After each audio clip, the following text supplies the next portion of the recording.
1864. In this fateful year, two supermassive egos met, forming a highly volatile friendship that soon collapsed in an explosion of resentment and petty spite. The resultant conflict was one of the most productive and destructive periods in the history of paleontology. These years of frenzied competition are known as... Edward Drinker Cope was born into wealth. As a neo-Lamarckian, Cope held that evolution was driven mainly by the inheritance of traits acquired by repeated use. His friends described him as energetic and ill-tempered.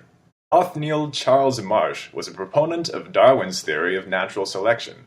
He would soon be appointed a professor at Yale. Dear Mr. Marsh, I quite enjoyed our little expedition to the marl pits. Just recently, however, I've found that someone bribed the pit operators to send any finds in the area elsewhere. Very funny, Marsh, but please stay out of my territory in the future.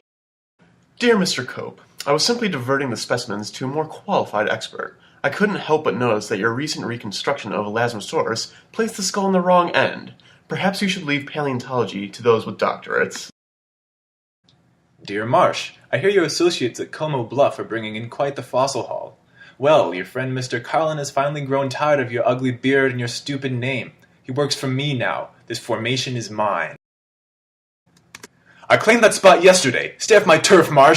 I was there first. Didn't you see all the Indian burial grounds I desecrated? Maybe I was distracted by all the cool dinosaurs I found.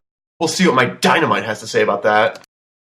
Dear Cope, here's some dinosaurs I discovered while you were busy twirling your mustache. Stegosaurus. How do you like the sound of that? What about Triceratops? I've got species for days.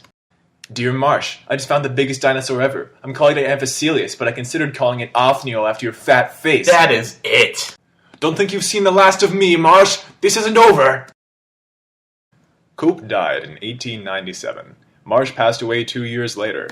Between them, they named over 100 dinosaur species. Less than a quarter are still considered valid.